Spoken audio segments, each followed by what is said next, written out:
네, 반갑습니다. 오늘 팬데믹 장애인복지관의 대응과 과제 이야기 한마당의 사회를 맡은 서울장애인종합복지관의 최미영입니다. 오늘 교육은 장애인복지관에서 가장 중요한 역할을 하시는 중간관리자분을 대상으로 하는 교육이어서 더 큰 의미가 있다라고 할 수 있겠습니다. 오늘 이 이야기 마당은 줌의 채팅창을 통해서 또 여러분과 여러분의 의견들을 적극적으로 수렴하고자 합니다. 오늘 이야기 마당 진행 과정에서요. 여러분들의 의견과 질문이 있을 때는 채팅창으로 함께 소통해 주시기 바랍니다. 그리고 지금 이곳이 서대문 농아인 종합복지관이라고 복지관인데요. 서대문 농아인 복지관인데요. 이 스튜디오가 사실은 10년 전부터 있었다고 하고요. 여기서 수어 영상과 그다음에 수어 청각장애인을 위한 학습 자료에 대한 개발들이 진행이 되고 있는 곳이라고 합니다. 제가 와서 좀 깜짝 놀랐는데요. 저희는 이제 디지털 서비스 준비하고 있는데 어쩌면 청각장애 영역에서는 또 이 부분을 앞서서 먼저 실천을 해서 오늘 또 그 혜택을 저희가 받는 것 같습니다. 그래서 지금 여러분 눈앞에 안 보이지만 앞서서 저희 서대문 농아인 복지관의 동료들이 이 모든 그 세팅과 송출을 지원해주고 있고요. 또 수어 통역을 해주고 있습니다. 너무나 감사드립니다. 네, 먼저 오늘 함께하는 패널들을 각자 소개하는 시간을 갖도록 하겠습니다. 네 분 모두 현장에서 실천 리더로서 가장 치열한 고민과 대응을 하고 있는 분으로 알고 있습니다. 소개를 부탁드리겠습니다. 네, 안녕하세요. 서울장애인종합복지관 건강증진부에 근무하는 김준홍입니다. 반갑습니다.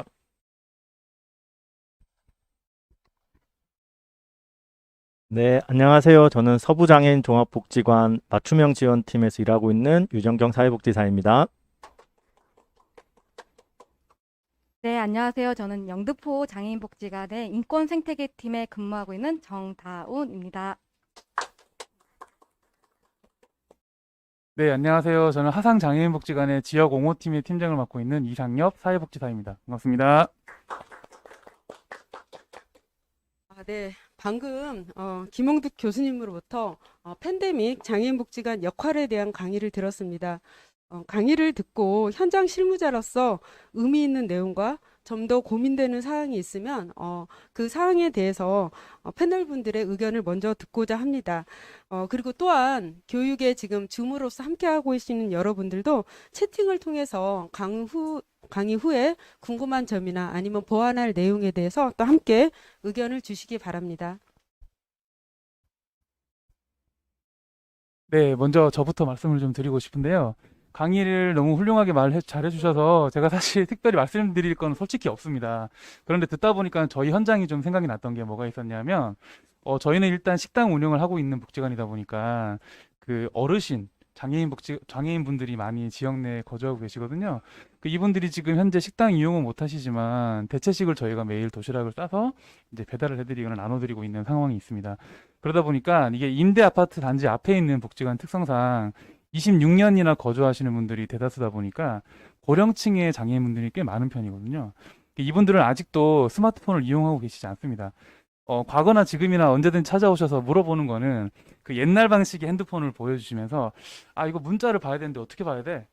어, 당신 복지관에서 이 연락 온 거 맞아? 이런 식으로 아직까지 말씀하시는 시대다 보니까 이런 비대면 시대를 좀 저희가 접하고 있는 상황인데도 불구하고 이분들과 소통할 수 있는 방법은 아직까지는 없는 것인가라는 고민이 매번 들고 있습니다.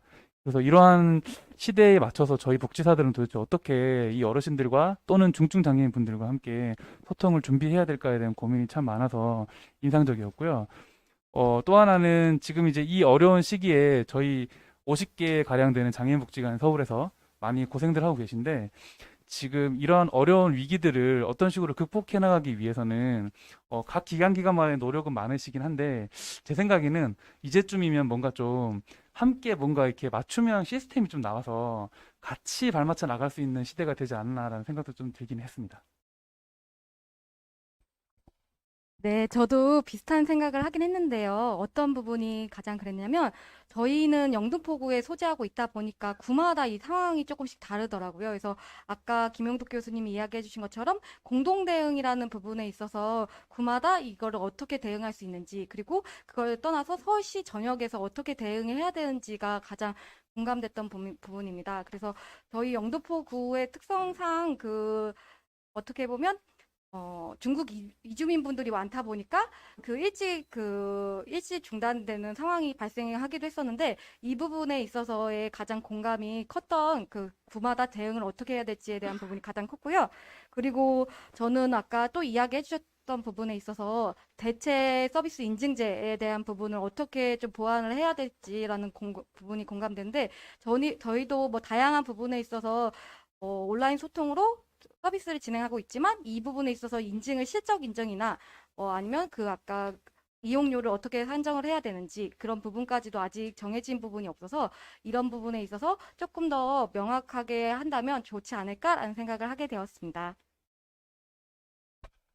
네, 저희는 교수님 강의안을 보면서 이용자 자기 관리 지원 부분에서 좀 고민을 좀 더 많이 하게 되었습니다. 저희가 코로나 처음 발생하고 지역에 있는 전체 장애인분들에 대한 접근을 어떻게 해야 될까? 그분들은 어떤 상황별로 어떻게 생활하고 계시고 어떤 지역 자원을 이용해서 지역과 지속 소통하게 할 수 있을까? 이런 고민들을 좀 많이 했던 것 같습니다. 그러면서 단계별로 장애인분들에게 어떻게 지원할까? 1단계에서는 뭐 어떤 장애인분들을 우선으로 전체 몇 회 정도의 서비스 확인 전화를 해야 되나? 2단계로 올라가면 그중에 특히 고립감이 심하게 된 장애인 당사자분들은 누가 될 것이며 그분들을 지원하기 위한 유선 상황에서의 개인별 지원 계획은 또 어떻게 세워야 될까? 이런 고민들을 좀 많이 했고요. 그래서 이제 또 찾아와서 프로그램 서비스를 받고 계신 분들은 실제 그 해당 팀에서 또 근황 확인, 복지관에 못 온다 하더라도 근황 확인은 하고 있는데 복지관에 등록돼 계시고 오래전에 이용하셨지만 지금 현재는 복지관하고 또 닿지 않으신 분들은 어떻게 관계를 맺을까, 그분들의 돌봄 공백은 어떻게 해결할까라는 고민들을 좀 많이 했고요. 실제 은평구의 한 가지 좀 좋았던 사례는 저희가 은평구에 있는 건강 취약계층을 원래 동주민센터 기준으로 이렇게 관리한다기보다 지원을 해주고 계셨었는데 거기 이제 코로나 기간에 동주민센터가 재난지원금 업무로 바빠지면서 취약계층에 한 3천여 분 되시는 분들을 각 기관이 그 기존 서비스와 관계없이 돌봄 공백은 없는지 코로나 시기에 심리적 어려움은 없는지 확인 전화하는 것들이 있었습니다. 이제 그런 것들처럼 장애인 부분에 있어서도 여러 기관들이 좀 힘을 합쳐서 이렇게 전수 장애인 분들이 어떻게 지내시는지, 그분들이 단계가 심화될수록 고립감을 느끼는 거 어떻게 되시는지 그런 것들에 대한 좀 종합적인 지원 계획들, 개인별 계획들을 해가면 좋겠다라는 생각들이 있었습니다. 네, 입니다. 네, 저는 뉴 노멀 아까 과제 말씀하셨는데요. 거기에 이제 그 서비스에 대한 새로운 개념화. 아마 지금 다 서비스가 중단되면서 아마 되게 서비스를 지금 다양하게 지금 주시고 계신 걸로 알고 있는데요. 저희 같은 경우는 이제 장애인 기능 향상하고 그다음에 건강 증진 이쪽에 이제 포커스를 두고 이제 진행하는 부서입니다. 그러다 보니까 코로나가 오래되다 보니 이게 장기적으로 되다 보니까 건강이 너무 안 좋아지신 분이 많으세요. 그래서 이제 다양하게 이제 접근을 하는데 그 안에 지금 아까 말씀하신 대면과 비대면을 같은 효과를 줄 수 있는 게 무엇인가라는 고민을 하게 됐어요. 그 얘기를 들으면서. 왜냐하면 항상 직접적으로 해야 되는데 그러면 그렇지 않은 방법이 뭐가 있을까라는 고민했었는데 그 안에 VR이라는 것도 생각을 했었고요. 그 환경을 만들어서 그 환경에서 이제 그거를 착용하고 내가 움직여질 수 있는 것들을 만들어 준다든지 그런 아까 말씀하신 언어 치료도 사실은 시간이 없어서 왔다 갔다 하는 시간을 빼면 가정에서 바로 언어 치료를 한다면 상당히 효과적으로 시간 효율을 쓸 수 있을 것 같거든요. 장애 아동 부모님들은 치료 시간보다 이동 시간이 왕복 시간이 너무 많아지는 게 많거든요. 근데 아까 말씀하신 대로 이런 새로운 개념화로 하면 아마 포스트 코로나 이후에도 이게 지속될 수 있는 교육이라든지 아니면 치료도 연계될 수 있고 이제 제가 말씀드린 건강까지도 연결될 수 있는 이제 좋은 개념을 만들어내지 않을까. 그래서 이런 정말 행복한 고민을 좀 해봤습니다. 네, 네 분 그 패널 분들 얘기 모두 들었는데요. 저도 사회지만 이제 교수님 강의 들으면서 이제 그 디지털에 대한 영역 그 역량이 저희 장애인복지 종사자들, 그러니까 저희 직원들의 어쩌면 필수 역량이 정말 이제는 선택이 아닌 필수 역량이 되겠구나. 그러면 그 필수 역량을 사실은 기관에서 또 지원을 해줘야 되는 거잖아요. 그래서 그런 기관에서 필수 역량을 어떻게 키울 건가에 대한 실제적인 고민이 좀 필요하다는 생각이 들었고요. 지역적인 그 지역 단위에서 서비스 협업 체계가 그 뉴노멀에서의 그 1차적인 차원에서의 대응 요건이라고 얘기를 하셨는데 너무 좀 와 닿았어요. 지역의 어머니 한 분이 선별진료소를 못 가고 계시다는 거예요. 그래서 다녀오시라고 얘기를 했더니 만약에 확진이면 우리 아이가 병원으로 가냐? 집에서 자가격리가 되냐? 그러면 우리 식구는 어떻게 하냐? 굉장히 많은 질문을 던지는데 그거에 대해서 어느 누구도 바로바로 대답을 해줄 수가 없었습니다. 근데 사실은 지역에 보면 굉장히 많은 자원들이 있거든요. 그래서 누군가 장애인 당사자가 확진이 되면 활동보조 시간을 어느 쪽에서 늘리고 또 긴급 대응을 할 것인지 그리고 또 가족들은 또 어떤 지원 체계를 가질 건지 당사자의 자가격리 동안의 루틴은 또 누가 지원할 것인지 이런 부분들이 지역 단위에서 이제는 정말 피하지 않고 촘촘하게 협업이 돼야 된다라는 그런 생각이 들었습니다. 그래서 굉장히 유의미한 그리고 생각이 많아지는 그런 교육을 저희가 들었다라고 생각이 됩니다. 다음은 두 번째 패널 분들의 의견을 좀 듣고 싶은데요. 벌써 10개월이 되었네요. 10개월의 그 휴관. 근데 저희는 사실 서장협에서는 굉장히 빠르게 대응을 했죠. 그래서 휴관이라는 용어보다는 사회적 거리두기 대응 서비스 운영 체계 이런 단어를 썼는데 제가 이거를 지방에 있는 시설에게 한번 얘기를 한 적이 있어요. 근데 되게 깜짝 놀래고 당장 그걸 가지고 해당 지자체 공무원들하고 이렇게 얘기를 했다라고 합니다. 그래서 어쨌건 그 지난 10개월간 굉장히 많은 어려움이 있었는데 그 상황에서도 꾸준한 실천들이 이어져 온 게 사실입니다. 그래서 먼저 패널 분들의 실천 이야기를 저희가 한번 듣도록 하겠습니다. 김준홍 부소장님 먼저 얘기해 주시겠습니까? 순서로 네, 제가 먼저 하겠습니다. 저희는 그 실천 이야기라고 해서 9월 16일 날 저희 복지관에서 각 부서에서 7개 영역 12가지 주제로 실천 사례를 공유회를 했습니다. 그래서 제가 그 많은 얘기를 다 드리기는 너무 어렵고 제가 속해 있는 부서 건강 증진 부서에 대해 그 관련해서 말씀을 드리겠습니다. 저희는 어떻게 실천이 되었냐면 처음에 그 중단이 되면서 그 이후에 이제 다양하게 비대면으로 할 수 있는 그 영상을 제작을 했습니다. 그래서 영상을 제작해서 직접 배포하고 영상을 따라서 가정에서 할 수 있도록 그래서 영상 용량이 너무 커서 그 사이트 주소만 보내드리면 그 사이트 주소를 열어서 이렇게 유튜브에서 볼 수 있도록 해서 그렇게 했고요. 근데 이제 그것도 이제 그 운동하는 그 양이나 이런 것들을 이제 전화로만 확인해서 그래서 이제 어떤 일정 이제 기간이 지나서 다시 통화를 했더니 이제 좀 심각한 정도의 그 건강 상태가 좀 악화되어 있는 부분이 심각 상태가 거의 90% 이상 그리고 긴급 서비스가 한 15%에서 한 20% 사이 그래서 이제 바로 1대1 대면 서비스를 이제 준비를 하고 2단계로 바로 돌입을 했습니다. 그래서 아주 심각하신 분들은 이제 그 지역 포괄 촉진팀하고 이제 협업을 해서 바로 서비스, 직접 서비스 가정으로 가서 직접 볼 수 있는 이런 서비스를 하고 저희 쪽에서는 이제 1대1로 이제 건강 상태를 확인하기 위한 이제 건강 그 측정을 하고 체력 측정하고 그다음에 그 스트레칭 운동 후 이후에 수중 운동까지 하는 그런 기본적인 그 운동 그러니까 기본적으로 그 운동을 많이 못 하셨기 때문에 신체 활동 또한 이제 또 한쪽은 이제 발달 장애 쪽인데 이쪽도 가정 내에서 스트레스, 가족의 스트레스 그러면서 이제 여러 가지 이제 기능들이 더 퇴보되는 이런 상황들이 발생을 하거든요. 그래서 지체 장애, 그다음에 뭐 발달 장애 이런 대상들을 이제 저희 이용자분들을 진행을 1대1 대면으로 이렇게 했었고요. 그다음에 두 번째로는 이제 지역 장애인들 이제 올라서울이라는 프로그램을 새롭게 만들어서 지역 장애인들 중에 이제 건강 상태가 또 안 좋으신 분들 그분들 대상으로 이제 지역 포괄 촉진팀에서 이제 같이 협업을 해서 그분들을 건강관리 체크해주고요.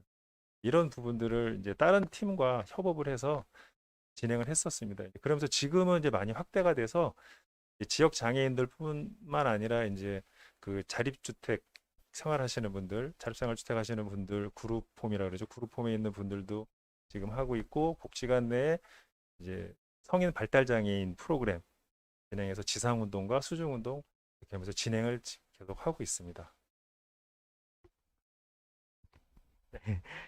저희 서부장애인 종합복지관에서도 실제 뭐 초기 코로나 시대에 조금 당황하고 어려웠던 부분들도 있지만 뭐 3월 초 중순부터 해서 본격적으로 지역의 장애인분들을 돌아보고 또 저희가 해야 될 일들을 점검하는 시간들을 많이 가졌어요. 근데 그걸 제가 좀 어떻게 다 좀 전달할까? 그중에 특별히 우리가 집중해서 했던 일은 뭘까라는 생각들을 쭉 하면서 제가 한 단어로 좀 정리한 거는 소통의 통로를 지속적으로 유지시키자라는 걸로 한번 카테고리를 묶어봤습니다. 저희가 복지관에서 직원들이 노력했던 것들을 이 뭘까라고 했을 때 큰 주제는 장애인분들이 단절되지 않고 지역사회와 복지관과 이렇게 마음을 가까이 하자라는 그 구호가 있었던 것처럼 소통이 단절되지 않게끔 여러 가지 사업들을 좀 많이 했던 것 같습니다. 그래서 저희가 특히 이제 심리 방역이라는 걸 통해서 전화 상담을 기본으로 진행을 했고요. 그다음에 당사자분들이 필요로 하는 정보들이 워낙 3월에는 중구난방으로 이렇게 무분별하게 정보들이 많아서 장애인분들이 쉽게 읽을 수 있고 그다음에 쉽게 이해할 수 있는 정보들을 취합해서 카드 뉴스로 발간을 했고요. 그리고 또 한 가지로는 그 보완대책 의사소통 AAC판을 그 실제 코로나 선별진료소에서 장애인분들이 간다고 하더라도 본인들에 대한 이야기들을 하는데 제한점들이 좀 많이 있으시기 때문에 그런 AAC 소통판을 배치해서 좀 장애인분들이 쉽게 소통해서 지원을 받을 수 있게끔 하는 일들도 함께 했습니다. 그리고 기본적으로 많은 복지관들이 실천하셨을 건데요. 저는 이거들이 뭐 밑반찬 서비스나 생필품 키트, 마스크와 손소독제 같은 안전 키트, 그 다음에 가정 내 학습 키트 등을 만들어서 실제 배포하고 그분들이 그 만나는 과정에서 어려움들을 공유했었는데요. 이건 제가 요거를 정리할 때도 실제 이게 제가 물품을 가져다 드렸다라고 정리하지 않고 이런 것들이 지역 안에서 소통을 유지하고 누군가 나와 함께 하고 있구나라는 마음 나눔의 형태로 접근을 많이 했던 것 같습니다. 그리고 또 한 가지는 장애인분들 그리고 코로나19에 가장 우리가 어려움이 컸던 부분이 고용 영역에 많이 사회적으로도 이슈가 되고 지금 현재도 사회적 거리두기 단계를 고려할 때 고용에 대한 이슈들을 많이 두고 있는데요. 저희가 처음 코로나가 터지고 나니 우리 장애인분들이 정말 사회에서 유지에 있어서 취약하거나 느꼈던 부분 중에 하나도 고용 영역에 있었던 것 같습니다. 아무래도 고용이 되어 있다 그래도 정규직이나 안전한 직업이 아니다 보니 우선적으로 좀 이렇게 어려운 과정에서 좀 일자리를 잃게 되는 분들이 많으셔서 그런 분들에 대해서 방문하고 또 제도적인 측면에서 실업수당의 수령이라든지 뭐 이런 부분들도 함께 동행하면서 1대1 지원들을 많이 해갔습니다. 네, 그리고 또 한 가지는 지역사회 기관들과 함께 하면서 소규모 시설들의 방역 지원이나 장애인분들 가정에 방문해서 실제 복지관에서 하는 방역이 방역으로서 완전한 효과는 효과를 측정하기는 어려웠지만 확실했던 거는 이렇게 직접 찾아가서 지역사회에 소통하는 창구들을 다양한 방식으로 열어드렸을 때 심리적 안정감을 느끼고 거기서 만족하면서 또 코로나를 함께 이겨나가는 계기를 복지관들이 많이 만들어주지 않았나? 그래서 이런 소통의 창구들을 만들어내고 지속적으로 개발해내고 실천하기 위해서 실제 저희 기관에서는 개인별 지원, 특히 제가 전통적 표현을 하면 제가 물품 지원이나 사례 지원에 있어서는 뭐 중요한 건 아니지만 지원하던 양이 예년 대비 더 늘어나는 이런 일도 있었거든요. 그래서 이런 것들을 통해서 지역에 계신 장애인분들이 심리적으로 고립되지 않고 내가 언제든지 소통할 수 있는 창구가 있다라는 메시지를 전달하기 위해서 많이 노력하지 않았나라는 했던 것 같습니다. 네, 이상입니다. 네, 두 분 그 패널 이야기를 들었는데요. 잠깐 질문을 하도록 하겠습니다. 그 실천 이야기를 가지고 제가 질문하겠다는 얘기를 사전에 안 해서 조금 당황할 수도 있는데요. 네. 김준홍 서울장애인종합복지관의 김준홍 부서장님, 그 90%가 서비스가 중단된 이후 이제 건강이 악화되었다라고 하는데 이제 실제 이용자들의 그 상황을 이렇게 모니터링을 어떻게 했는지가 또 궁금하고요. 그 다음에 하나는 건강 지원이 당사자 중심에서 그러니까 당사자가 주도하고 또 일상에서 이루어지는 방식으로 진행이 됐다라고 하는데 그러면 전문가가 체크하고 모니터링 해주지만 결국은 그거를 가정 내에서 일상에서 계속 실천을 하기 위해서 좀 어떤 촉진 방법을 썼는지 궁금합니다.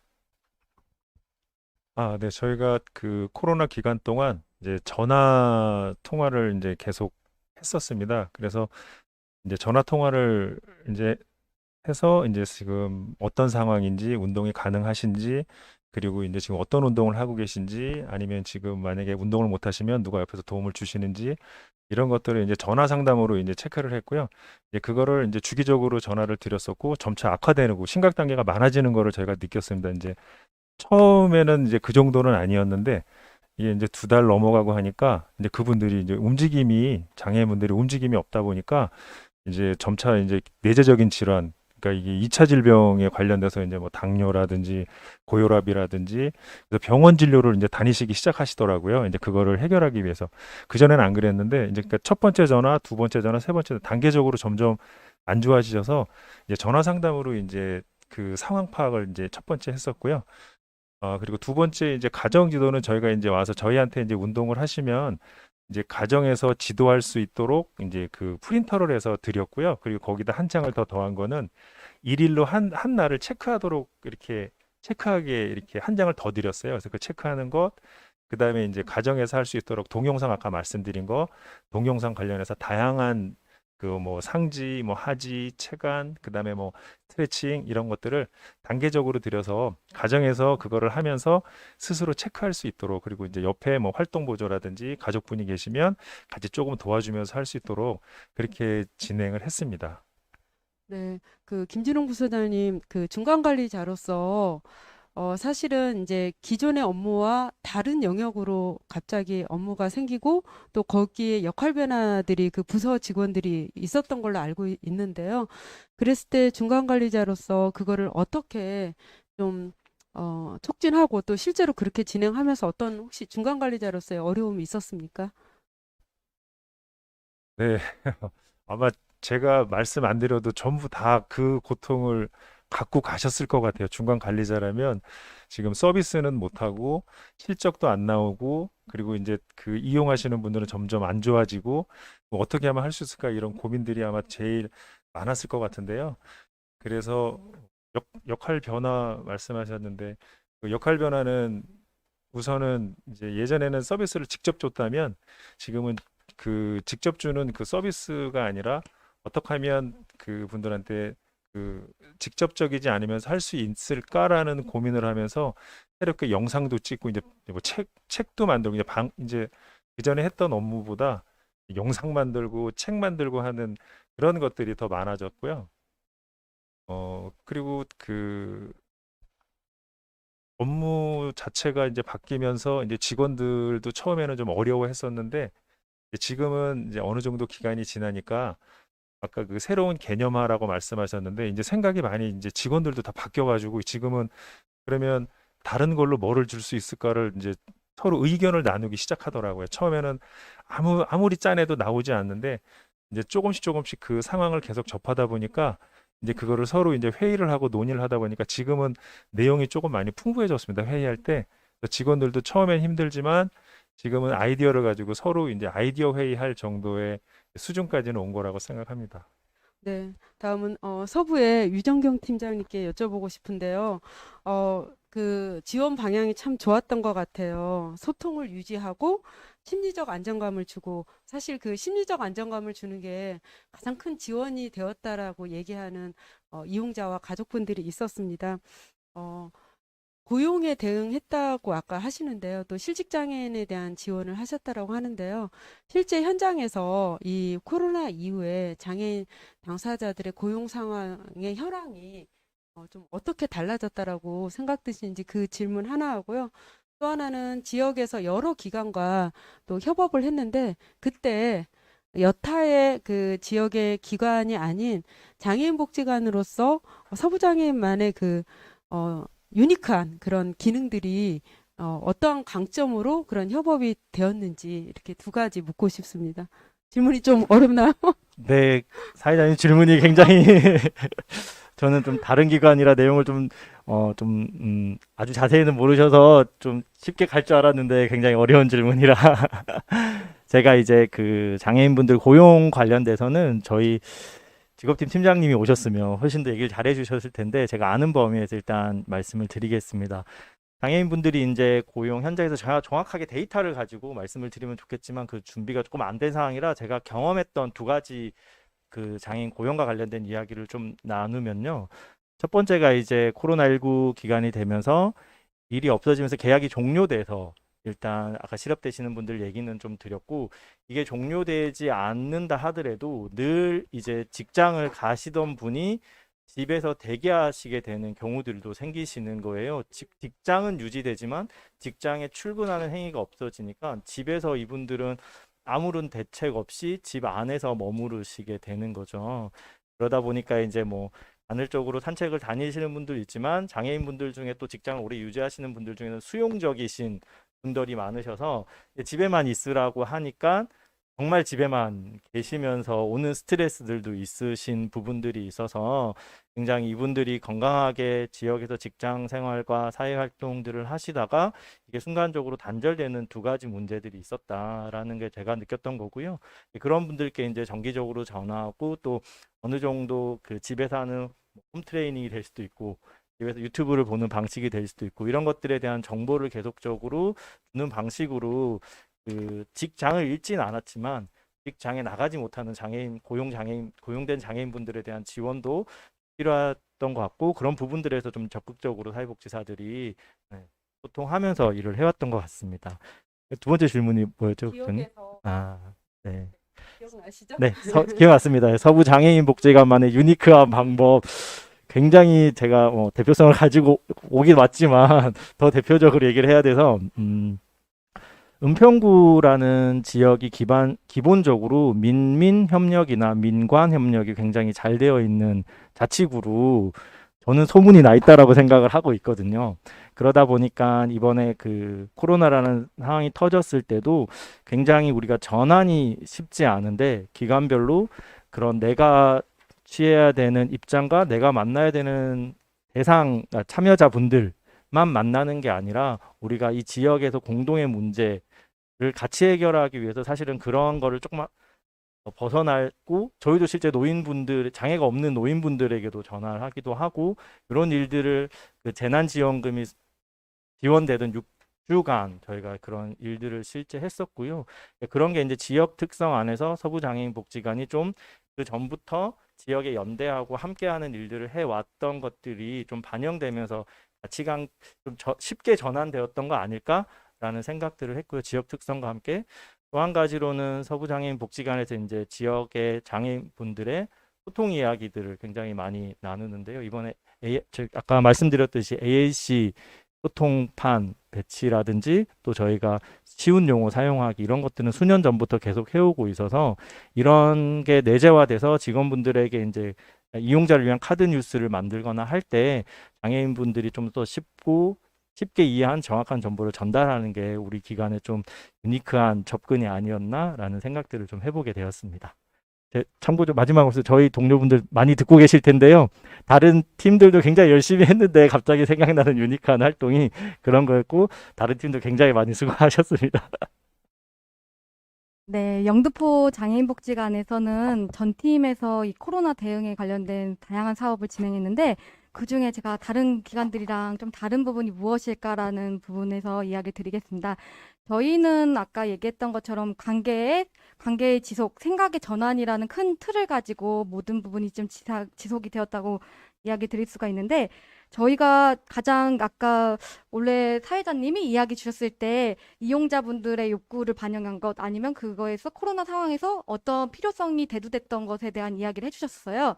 그래서 저희가 가장 고민했었던 부분이 성인 발달장애인 당사자분들에 대한 저희가 아까 긴급 지원, 긴급 돌봄이 진행됐던 부분이 있는데 저희가 아동 청소년 부모님들이 그 학교도 못 가고 지역아동센터도 못 가다 보니까 그 돌봄에 대한 공백이 발생하게 되었고 그러면서 긴급 지원이 진행됐던 부분이 있습니다. 근데 이 부분에 있어서 저희가 아동 청소년 가족팀뿐만 아니라 이게 영농 프로젝트라고 해서 저희가 지역사회의 삶이 그러니까 영등포의 롱라이프라고 생각하시면 되거든요. 그래서 영등포에 오래 살기 위해서 그 하는 통사팀까지도 연관이 되면서 당사자의 삶 지원이 복지관뿐만 아니라 가정 내 그리고 지역사회 내까지 연결되는 부분이 있는데요.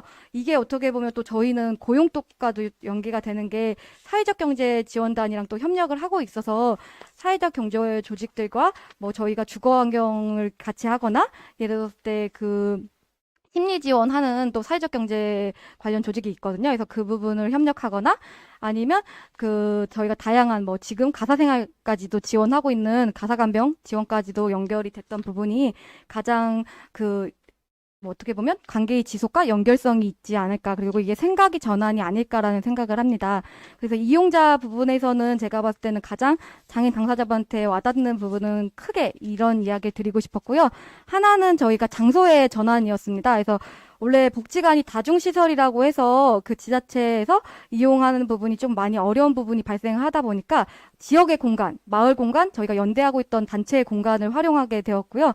실질적으로 뭐 프로그램을 소규모화해서 진행될 때 뭐 기후학교나 그런 그 인문학에 기반한 기후학교를 지역에 있는 뭐 공유 카페에 같이 활용을 해서 이용을 하고 그 부분에 있어서 사전 방역, 사후 방역까지도 진행됐던 부분이 진행하는 부분도 있었고요. 저희가 무엇보다 언택트랑 소규모로 많이 진행됐던 부분에 있어서 그 420 뭐 무브먼스라고 해서 지역사회에 그 온라인 공모전 진행됐던 부분도 있지만 참정권에 대한 부분을 지역사회 아파트 공간을 활용해서 거기에다가 홍보물을 부착하고 관리사무소랑 관계를 좀 잘 형성돼서 그 부분을 활용했던 부분도 되게 좋았던 것 같습니다. 그리고 더 저희가 당사자 인권 강사 과정에서도 이건 꼭 이야기 드리고 싶었던 게 관악고등학교, 고등학교 이름을 말했네요. 네, 학교랑 그 관계가 너무 좋다 보니까 협력을 통해서 그 원래는 지금 코로나 상황에서 학교에서도 수업이 어려운 상황인데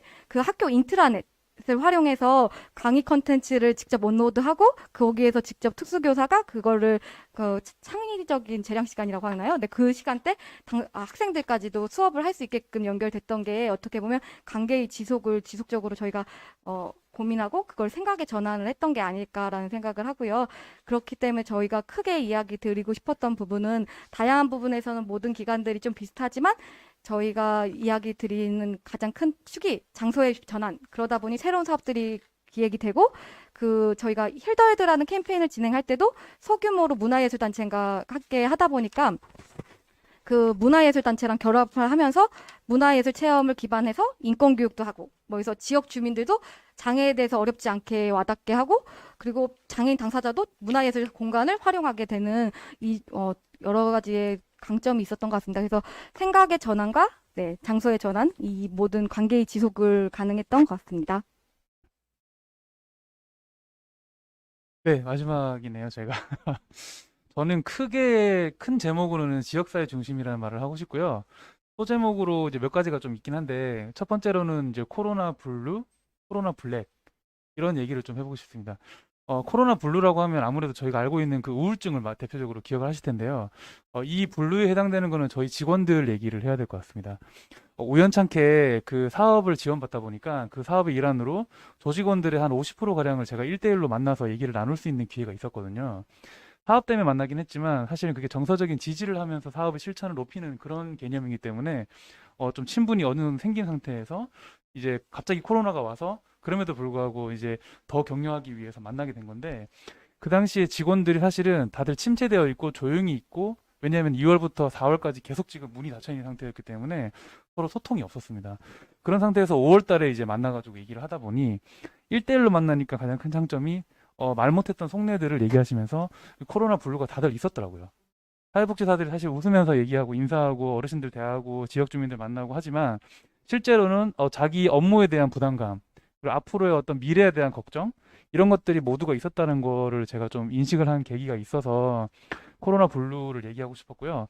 그래서 저희 지금 현재 이 방송을 보고 계시는 그 모든 사회복지 종사자분들, 기타 뭐 치료 선생님들, 뭐 복지관 안에서 일하고 계시는 모든 분들이 다 코로나 블루를 조금이라도 겪었을 것 같아서 제가 정말 제가 뭐 아무것도 아니지만 이 지금 어떻게 좀 귀한 자리에 앉게 된 김에 힘내시라고 좀 응원의 말씀을 드리고 싶고요. 여러분들이 힘내지 않고 저희가 힘내지 않으면 사실 어떠한 일도 할 수 없기 때문에 가장 기초는 저희부터 먼저 힘을 내야 될 것 같습니다. 예, 그래서 블루를 얘기하고 싶었고요. 이 블랙은 좀 심각합니다. 코로나 블랙은 이제 어떤 건지 잘 안 떠오르실 텐데, 이런 겁니다. 심각한데, 모두가 다 심각한데, 어떻게 더 심각한 사람이 있을 수 있지? 이런 겁니다. 사실 저희가 그 100% 재난지원금 받기도 하고, 때에 따라서는 50%, 75% 재난지원금 받을 정도로 정부에서는 모든 국민들의 어려움을 조금 인정해주고 지원을 하기 위해서 노력을 하는데, 그럼에도 불구하고 더 어려우신 분들이 있었다. 그분들이 바로 이제 대표적인 분들이 중증 발달 장애인 가족으로 구성되어 있는, 예, 저희 지역 내 장애인분들 중에서는 중증 장애인분들도 계시지만 중증 장애인분들이 가족으로 구성되어 있는 정말 수많은 가족들이 있습니다. 그분들은 저희 복지관에도 사실 몇 가정도 있고 직접적으로 관계를 맺고 있는데 이분들의 상태는 생각보다 되게 심각합니다. 예를 들면요. 길을 가다가 한 가정의 그 가족을 만나서 안부를 묻습니다. 그러면 그분들은 언제나처럼 괜찮다, 안 아프다, 걱정 없다. 그러놓고는 나중에 사건 사고가 터집니다. 어떤 일이 터지냐면 확진이 되기도 하고요. 심지어 저희 복지관에 조금 고성방가를 좀 이렇게 많이 일으키실 정도로 되게 저희랑 좀 관계가 깊은, 십수년간 관계가 깊었던 그 임대 아파트 주민 한 분이 계셨는데, 이분도 지나가는 길에 항상 물어보면 건강하다, 괜찮다. 그런데 이제 한 번씩 술을 드시고 이제 그 지역 내에서 이제 고성방가를 일으키시고 코로나 사태에도 똑같이 그런 일들을 이제 계속 하셨는데, 이분의 사태가 제가 직접 봤기 때문에 좀 충격이긴 합니다. 이분이 길가에서 돌아가셨습니다. 그러니까 매번 술을 드셨는데 그냥 여느 때나 다름없이 술을 드셨고요. 코로나기 때문에 아무도 서로를 챙겨주지 않는 상태에서 그냥 똑같은 상황에서 술을 드시고 낮에 길가에 그냥 누워서 주무셨던 거죠. 근데 아무도 이제 그분에게 말을 걸지 않다 보니까 5시에 저희 복지관에 전화가 온 겁니다. 예. 그래서 저희가 뛰쳐나갔는데 그 어르신이셨고요. 이미 돌아가신 상황을 확인했고 119가 왔고요. 더 슬픈 건 뭐냐면 예전에는 저희가 119가 오면은 상황을 이제 얘기를 드리고 같이 보호자로 일단은 이 비상으로 또 보호자를 찾지만 찾기 전까지는 저희가 같이 따라가서 이제 응급 상황을 좀 대처할 수 있었는데 제일 먼저 묻는 게 확진 관련된 얘기부터 먼저 시작하시면서, 왜냐하면 방호복을 입고 오셨기 때문에 저희를 아예 대동할 수가 없습니다. 저희 그냥 물러나서 간단하게 몇 가지만 물어보고는 그냥 그분만 모시고 그냥 병원으로 가버리는 상황이 발생이 되는 거죠. 그랬을 때 저희 사회복지사들이 할 수 있는 일이 없다라는 거에 너무 좀 큰 충격을 받았고요. 저는 사실 그 일을 겪고 나서 한 며칠간 좀 많이 심각한 사태에 조금 감정적으로 좀 빠지기도 했거든요. 그런 일들도 비일비재하다라는 게 이제 조금 흔하다는 거죠. 그래서 이게 블랙이라고 했을 때 이런 심각한 상황, 이런 부분들은 도대체 어떻게 저희가 해결할 수 있을 것인가. 지금 다시 또 얘기를 하다 보니까 조금 울컥한데, 이런 일들이 저희 복지관에 8개월 동안 세 건의 사고가 무려 있었거든요. 3분이 돌아가셨습니다. 그러니까 이렇게까지 일들이 터졌을 때 저희는 사실 직원들도 힘내야 되는데 이런 사태를 발생을 했을 때 또 힘내려고 하다가 또 이제 심각한 또 상태에 빠지고, 그러면서 또 서로 간에 이제 또 만남은 이루어지지 못하고, 지금 이러한 코로나 사태를 겪었을 때 참 힘들다라는 생각이 들어서 일단은 첫 번째로 코로나 블루와 블랙 얘기를 좀 하고 싶었고요. 그랬을 때 제가 마지막으로 말씀드리고 싶은 게 그 얘기거든요. 이렇게 중증 발달 장애인 가족들이 계실 때 그냥 괜찮다라고만 한다고 안 보고 확인이 되는 게 아니라는 거. 그랬을 때 도대체 이분들에게 확인할 수 있는 도구가 있을까? 저희가 지금부터 그 도구를 만들 수 있거나 아니면 시스템 만들 수 있는 고민이 좀 필요하겠다라는 생각을 좀 깊이 하게 되었던 계기가 있고요. 이번에 조금 더 얘기해도 될까요? 예. 지금부터 말씀드리고 싶은 거는 이제 이러한 사태와 연관해서 저희 복지관만의 어떻게 보면 좀 기타 노력이라고 할 수 있는데요. 그 공동체 지향, 그러니까 지역사회 중심이긴 한데 공동체 지향을 우리 동네에서 조금 실현시키고 싶은 마음이 좀 커서요. 기관 내재화 과정을 하면서 직원들에게 이제 마을 지향 관점이라든지 공동체 지향 관점을 심어주면서 동시에 지역 주민들과 관계를 통해서 장애인분들도 같은 주민이십니다. 여러분들이 이 장애인분들을 그냥 주민으로 인정하시고 저희가 함께 같이 행사도 하시고 놀기도 하고 도와주기도 하고 그런 것들 하시면 어떻겠습니까? 라는 노력을 조금 다양한 방식으로 진행을 했었거든요. 뭐 지역 조사를 시작으로 마을 축제를 또 하기도 했고요. 오늘도 제가 온라인 마을 축제를 저희가 올해 2번을 하게 되는데 오늘 마지막 날 진행을 하고 지금 뛰어온 상태거든요. 네. 그래서 주민들과 함께 온라인 마을 축제라는 것도 진행을 해보면서 끊임없이 이제 저희가 평소에는 장애인분들만 만났다가 인근에 계신 주민분들하고 소통을 하면서 이제 우리 복지관을 일단 알리고 복지관이 다가가기 어려운 곳이 아니고 그 어렵지 않은 만큼 장애인 당사자들도 어렵지 않은 존재라는 것을 자연스럽게 인식을 시켜드리면서 소통하는 방식으로 저희가 지금 좀 노력을 하고 있습니다. 저희 팀에서는 외부적으로는 주민을 만나고 직접적으로 이제 관계를 터서 이미지를 많이 이제 좀 넓혀가고 있고요. 내부적으로는 저희가 또 직원들과 관계를 통해서 이제 직원들이 원래 하고 있던 그 실천 사업에서 그 공동체 지향 관점만 조금 더 확장시켜서 마을과 관계할 수 있는 사업의 어떤 확장을 좀 노력하기 위해서 지금 저희가 3, 4년간 지금 하고 있거든요. 이러한 노력들을 통해서 상호 간에 그러니까 이제 종사자들도 힘을 내고 주민분들도 같이 주민으로 인정받았을 때 저희가 좀 하나가 될 수 있는 상황이 만들어지지 않을까라는 생각을 좀 하게 되었습니다. 네, 감사합니다. 네, 지금 이제 일단은 채팅으로도 좀 질문이 들어오긴 했는데요. 그래도 영등포의 정다운 팀장님이나 화상의 이상엽 팀장님이 또 실천 이야기 얘기해 준 것 중에 또 한 가지 정도만 질문 사항을 하겠습니다. 영등포 이야기를 들으면서 당사자의 그 상황에 대응하기 위해서 기존의 어떤 복지 중심의 인프라가 아니라 지역사회에 있는 가능한 인프라들이 또 다 동원이 된 것 같습니다. 그래서 좀 궁금한 게, 그 당사자에게 필요한 부분들을 그 인프라를 확보를 하는데 어떠한 방법들을 썼는지, 기존에 어떤 그런 민간 협의체가 있어서 그 협의체를 통해서 했는지, 아니면 이슈별로 해당되는 그런 인프라들을 모으기 위한 접근들을 했는지, 이게 좀 궁금을 하고요. 그 다음에 이제 이 질문 먼저 하고 답하고 그 다음에 하상할까요? 네. 네, 저희 영등포 같은 경우에는 아까 다양한 인프라가 있는데 저희가 이거를 어떻게 보면 관계를 지속하기 위한 과정은 한 7년 전부터 계속했던 것 같아요. 그래서 원래 사회적 경제 조직 같은 경우에도 저희가 관계를 계속 하고 있다가 저희가 뭐 부장님이 운영위원회로 활동을 하시거나 아니면 지속적으로 그 조직에 대한 그 기여를 같이 했던 부분이 있어요. 그러다 보니까 자연스럽게 정보가 들어오고 그 정보에 대한 기반을 똑같이 직원들한테 많은 공유의 시간에 이야기를 해주다 보니까 해당 팀들이 그 부분을 많이 알았던 부분이 있고요. 제가 이번에 가장 했던 부분이 종사자를 연결하거나 직원을 연결하니까 이게 관계의 확장이 좀 일어나긴 하더라고요. 쉽게 저희가 작년에 지금 올해는 아직 안 했지만 그 문화예술 단체들의 모임이 있어요. 영등포대에. 그 안에 들어가서 장애 서예가 분이 직접 자기 이야기를 하다 보니까 그게 연장선상이 돼서 올해는 뭐 문화예술 단체를 연계할 때도 쉽게 연결을 하고 그래서 한 번에 물고 트는 게 좀 어려운 부분이지 그 물꼬를 놓지 않고 연결을 하는 부분이 있고요. 그 부분이 각 팀에 조금 많이 연결이 되는 부분이 있어요. 그래서 이따가 이야기 드리겠지만 저희가 각 팀별로 다 연결이 되다 보니까 쉽게 생각했을 때 막 제가 인권 생태계 팀이지만 직업팀 가서 사회적 경제 조직, 이지 조직 아냐 이렇게 했을 때 그분의 연락처를 받아서 또 연락을 하면 또 관계가 이어지고 뭐 공유 공간에 대한 부분도 뭐 아니면 마을 공동체 공간에 대한 부분도 그 팀에 누구 한 명을 잡으면 또 연결이 되고 이런 형태로 계속해서 그 관계가 지속됐던 부분이 있습니다.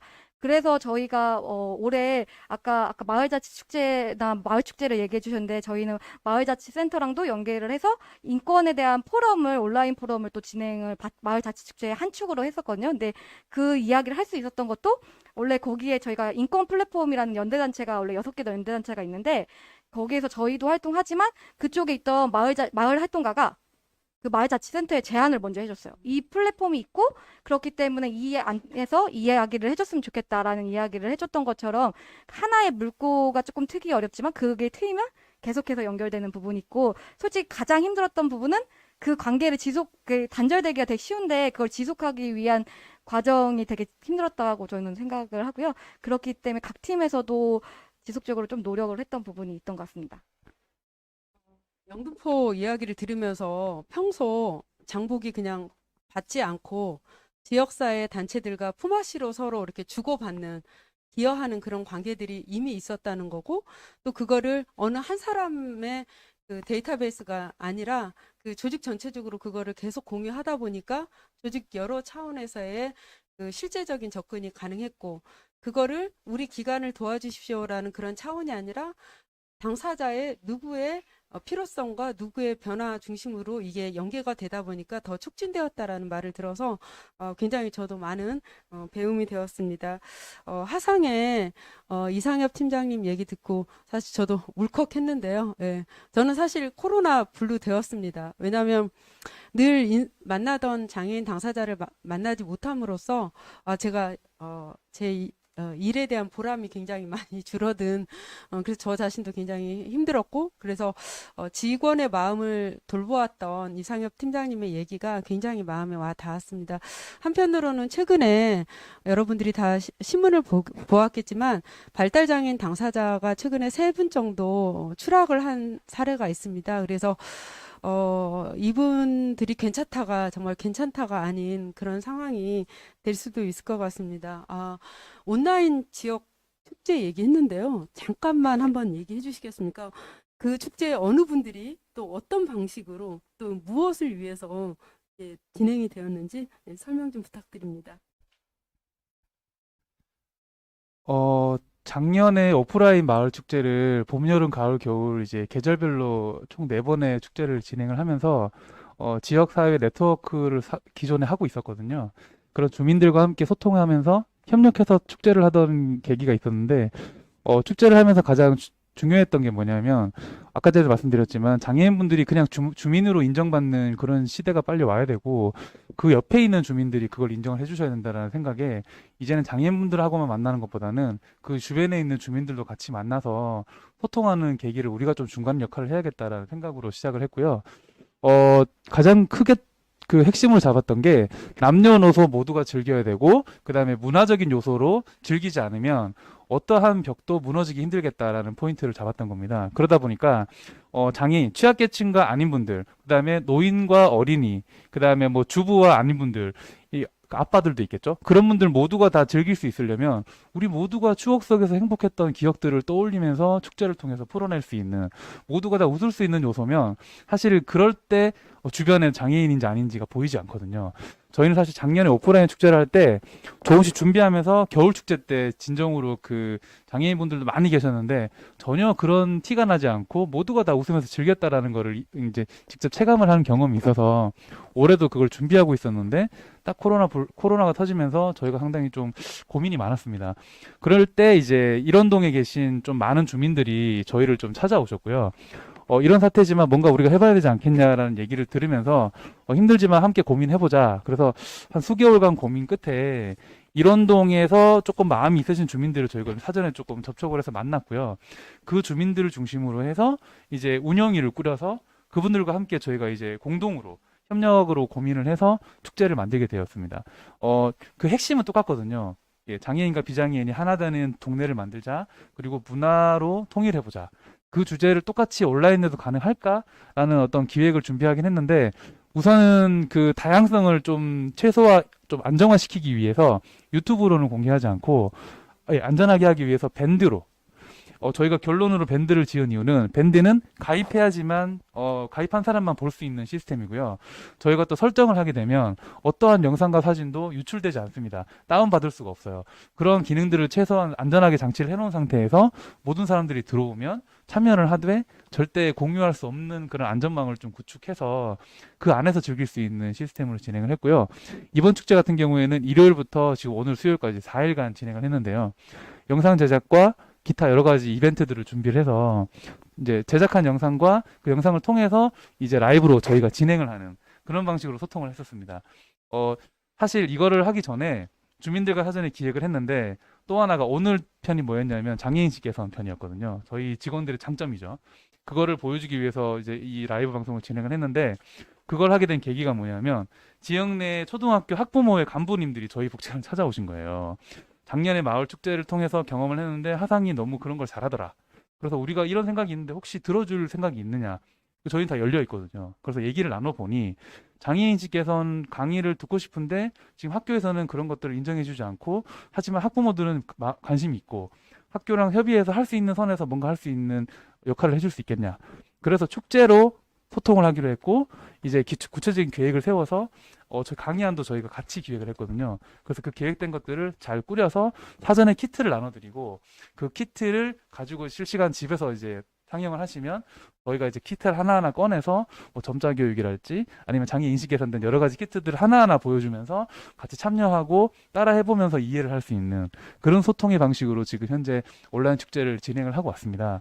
주민들이 이제 그걸 통해서 재미나기도 하고 배움도 많다 보니까 일원동 전체 주민들이, 그러니까 전체라고 하는 거는 밴드 안에 전체 주민들이 정말 소속감이 생기고 일원동도 본동, 1동, 2동이 있거든요. 그런 구분 없이 모두가 다 일원동은 하나다. 그래서 이번에 축제 제목이 뭉일이 모여 이겁니다. 뭐냐면은 뭉쳐야 일원동 모든 주민들 모여. 이런 식으로 저희가 구호를 외치면서 그렇게 진행을 했던 온라인 축제였습니다. 축제가 아까 이제 한 분이 그냥 도로에서 돌아가셨다고 했는데 아까 김영득 교수님 강의 말씀처럼 금쪽 같은 관계가 이런 거를 통해서 형성이 돼서 어느 누구도 고립되지 않고 그냥 보통의 권리들을 함께 누릴 수 있었으면 좋겠다는 생각이 듭니다. 지금 채팅에 질문이 이제 있어서요. 일단 그 질문에 대해서 제가 간략하게 대답을 하고 또 패널 분들 중에 그 질문에 보충으로 대답해 주실 분들은 보충으로 대답을 해 주시면 감사하겠습니다. 첫 번째 질문이요. 비대면 서비스 방법에 있어서 발달장애인의 경우에 보조 인력이 없으면 불가능하고 또 환경 구성이 안 되어 있는 재가장애인들에 대한 접근과 실제 접근 방식과 실제적으로 이루어진 내용을 공유해 주셨으면 합니다라고 되어 있습니다. 실제 발달장애인들 같은 경우에 이제 비대면 서비스에서 디지털 기기의 활용들이 필요한데 거기에 따른 지원이 필요합니다. 근데 모든 발달장애인 분들이 다 보조 인력이 필요하지는 않았던 것 같고요. 왜냐하면 단계별 접근을 통해서 정말 저희가 보기에 굉장히 많은 지원이 필요한 분이신데도 어떻게 보면 그 디지털 기기에 대한 능력과 관심은 저희보다 더 높아서 의외로 예상치 못하게 더 잘했던 분도 있던 것 같고요. 그다음에 이제 보조 인력이 없는 경우에는 사실은 굉장히 많은 제약점이 있죠. 그래서 디지털 기기로 안 될 경우에는 비대면 서비스 자체가 사실은 다른 시각적 자료라든지 이제 이런 부분도 해당이 되기 때문에 그런 자료를 통한 접근도 있었던 것 같습니다. 그리고 이제 환경 구성이 안 되어 있는 재가장애인에 대한 접근 방식인데요. 사실은 아까도 말씀하셨을 때 스마트폰을 다 가지고 있는 상황이 아니잖아요. 하지만 가장 좋은 환경 구성은 금쪽 같은 관계 옆에 이웃이잖아요. 그래서 평소 그분이 혼자 계시는 분이든 환경 구성이 안 되신 분이든 그분을 잘 알고 있는 분이 이제 짝꿍이 돼서 또 지원자가 돼서 그분에 대한 지원들을 이렇게 하나하나씩 하는 그런 방법들을 저희는 좀 썼던 것 같습니다. 그런 방법들이 좀 동원이 됐던 것 같고요. 이 질문에 대해서 혹시 패널 분들 중에 추가적으로 좀 답을 하실 분이 있으신가요?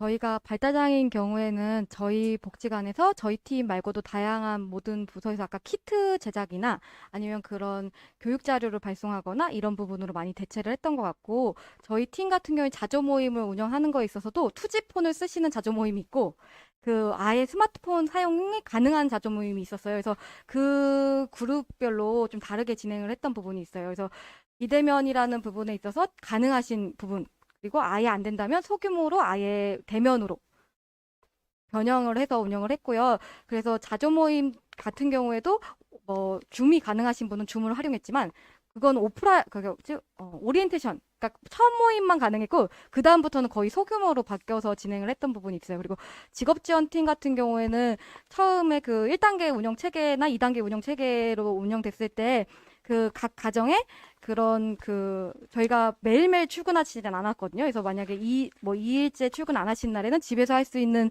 그 직업 방법에 대한 정보를 제공을 하거나 각 팀에서도 다 그렇게 변경을 했고 저희가 재가장애인분들은 저희가 아까 영농 프로젝트도 이야기 드렸지만 아까 처음에 서울장애인복지관 부서장님이 얘기해 주셨던 것처럼 많은 부분 그러니까 대면이 더 활성화됐던 게 재가복지인 것 같아요. 왜냐하면 투지폰을 쓰신 분도 많았고 결과적으로 스마트폰뿐만 아니라 그 정보에 대한 데이터가 없어서 못 들어오시는 분들도 많았거든요. 그러다 보니까 소규모 가정 방문 형태로 많이 진행을 했던 부분이 저희 복지관에서는 실질적으로 이루어졌던 내용이라고 생각합니다. 네, 아유, 답변 감사합니다. 시간 관계상 아마 패널 분들의 더 좋은 조언이 있을 텐데요. 두 번째 질문으로 들어가겠습니다. 사실 질문보다는 이제 장애 유형별로 실시 가능한 비대면 서비스가 무엇인지 자세히 참고할 수 있는 매뉴얼 화된 책자가 하나 있었으면 좋겠습니다라고 의견을 주셨습니다. 굉장히 귀한 의견이라고 보고요. 앞에 지금 조석영 회장님 앉아 계시는데요. 저희가 팬데믹 TFT를 운영하고 있습니다. 그 매뉴얼이 그냥 전 장애 영역이 아니라 장애 유형별로도 비대면 서비스에서 접근 방법에 대해서 조금 접근할 수 있었으면 하고요. 아마 주도적인 서장협 쪽에서 이런 자료가 나오지 않을까라는 생각을 합니다. 제가 시간이 없어서 다 얘기는 못하지만 그 어플리케이션 중에 사실은 장애 유형별로 적용할 수 있는 어플리케이션이 또 굉장히 많은 것도 있고 저보다도 더 서울장애인복지관 협회 쪽에 제 동료들이 특히 청각, 시각 등 단종복지관에 계시는 저희 동료들의 전문성들이 굉장히 높잖아요. 그래서 이거를 서장협 차원에서 한 대로 모아서 하면 아마 이게 서울시에서 만들면 전국화되지 않을까라는 그런 생각을 합니다. 자, 이제 세 번째 질문을 좀 패널들에게 돌리도록 하겠습니다. 앞으로는 엔데믹이라고도 하고 위드 코로나 시대라고도 하는데요. 그러면 이제 올해는 지금 10월까지 저희가 이렇게 지냈는데요. 앞으로 아마 내년도 사업도 다 계획을 하고 계시는 걸 알고 있습니다. 그래서 지역사회 내 장애인과 가족의 욕구에 대응하고 또 장애인복지관의 역할을 강화할 수 있도록 각자 좀 각 기관에서 준비하고 있거나 아니면 주요 계획이 있으면 그 부분에 대해서 이야기를 좀 나눠주셨으면 좋겠습니다.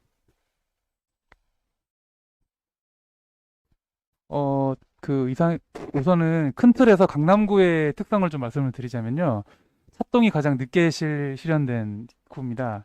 그래서 19년도 하반기부터 시범 사업을 시작을 해서 2000년도부터 본격적인 사업을 22개동에 다 시작을 하려고 권역까지 다 묶어서 이제 계획을 했었는데 계획하자마자 바로 코로나 사태가 터져서 1년간 지금 차동 시스템이 전혀 발동되지 못한 상황의 특징이 있는 강남구거든요.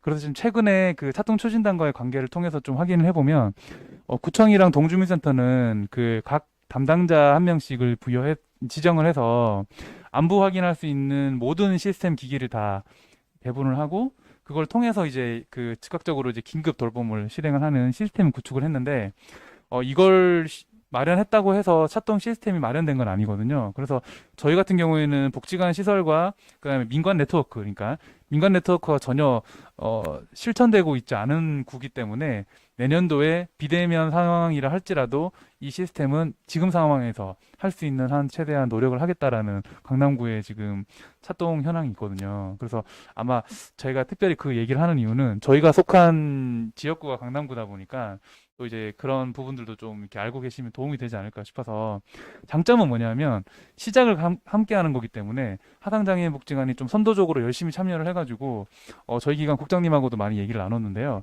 민관의 네트워크를 좀 철저하게 조금 참여해서 시스템 속에서 우리가 할 수 있는 심각한 단계의 어떤 지원들을 우리가 할 수 있는 복지관이 할 수 있는 역할을 좀 찾아내보자. 그리고 이걸 통해서 우리가 원래 관계하고 있는 재가장애인분들, 그러니까 뭐 자립이 필요하신 일상적인 생활에 어떤 조그만 도움이 필요하신 분들은 우리가 어떤 식으로 또 체계적으로 도와줄 수 있을지에 대한 2단계의 어떤 실천 방향을 잘 수립을 해서 내년도부터 한번 적극적으로 노력을 해보자라는 약속이 좀 있어서요. 관내에서는 사례 관리 시스템은 그런 쪽으로 지금 계획을 잡고 있습니다. 두 번째로는 저희가 지금 현재 온라인 축제 소개시켜 드렸는데요. 이게 사실은 제일 처음에 제가 그 김영득 교수님 얘기를 듣고 말씀드렸던 그 미디어의 어떤 좀 제한 사항이 많은 어르신 장애인분들이나 중증 발달 장애인분들 같은 상황들은 이 온라인 축제에서 즐길 수 있는 상황이 아직 안 됩니다. 그래서 저희가 지금 현재 평가하고 고민하고 있는 게 뭐냐면 내년도에 오프라인과 어떤 그 비대면, 그러니까 온라인을 좀 겸해서 두 계층을 다 만날 수 있는 방법은 없을까? 또는 온라인이라 할지라도 우리가 뭔가 그 지금 아직까지는 소통하지 못하는 그분들과 함께 할 수 있는 방법은 없을까라는 고민을 지금 되게 좀 열정적으로 하고 있는 상황이라서 내년도에는 거기에 좀 치중해서 사업을 좀 많이 실천하지 않을까 싶고요. 또 하나는 기관 내부적으로는 지금 말씀 주셨는데 복지관들이 이젠 다 비대면 시대이기 때문에 영상 시스템을 다 구현해야 된다라는 어떤 그런 좀 인정은 더 되어 있거든요. 그래서 그거를 구체적으로 어느 정도 수준으로 저희가 꾸려서 좀 보조 팀이 필요할지 보조 역할이 필요할지 모르겠지만 그걸 좀 구체적으로 이제 11월 달에 얘기를 하기로 해서 아마도 하당장애인 복지관의 그 새로운 형태의 시스템 구축이 좀 마련되지 않을까라는 생각도 좀 하게 되었습니다. 네, 저희는 지금 조직 개편이 이루어졌습니다. 그래서 이게 조직 개편을 왜 갑자기 이야기하냐라고 궁금하실 수도 있는데 저희가 내년 1월 1일자 조직 개편을 벌써 발표한 상황인데 이 부분이 찾아가는 서비스의 확대와 어떻게 보면 관계망의 아까 금쪽 같은 관계망에 대한 지속을 전팀화하기 위한 팀 조직 개편이라고 생각해 주시면 될 것 같아요. 그래서 다양한 팀들이 있지만 사례 관리, 그 당사자분들을 지원할 수 있는 사례 지원이나 당사자 지원의 큰 축을 가지고 있는 팀이 세 팀으로 늘어나고 그 부분에 있어서 서비스 코디네이팅, 그러니까 가칭이거든요. 아직 팀 이름도 안 정해진 이 서비스 코디네이팅 같은 경우에는 지역 관내에 필요한 서비스도 있지만 관외에 필요한 서비스도 기획을 하고 그게 당사자 개인별 지원 계획을 수립해 줄 수 있는 팀으로 변경되는 부분이 있고요. 그리고 저희가 그 커뮤니티 케어 기반은 팀이 또 한 팀이 생기면서 정착 지원, 그게 탈시설 학대 피해 당사자뿐만 아니라 지역사회 재가장애인 분들까지도 정착 지원을 할 팀이 생기고 그리고 주민 조직화에 기반한 관계망 팀이, 그러니까 여기 공유 플랫폼이라고 지금 이름은 돼 있지만 공유 플랫폼이 있어요. 그래서 그 세 팀이 이 당사자들의 삶이 지역에서 영등포에서 오래 살 수 있게끔 할 수 있는 아예 조직 개편이 좀 일어나는 부분이 있습니다. 이게 결과적으로는 저희가 어떻게 보면 위드 코로나, 함께 코로나가 가고 있는 상황에서 지금 조직 개편까지도 영향이 됐던 게 다양한 부분에 있어서 찾아가는 서비스에 대한 확대랑 주민 관계망에 대한 부분을 전팀화했다고 생각해 주시면 좋을 것 같고요.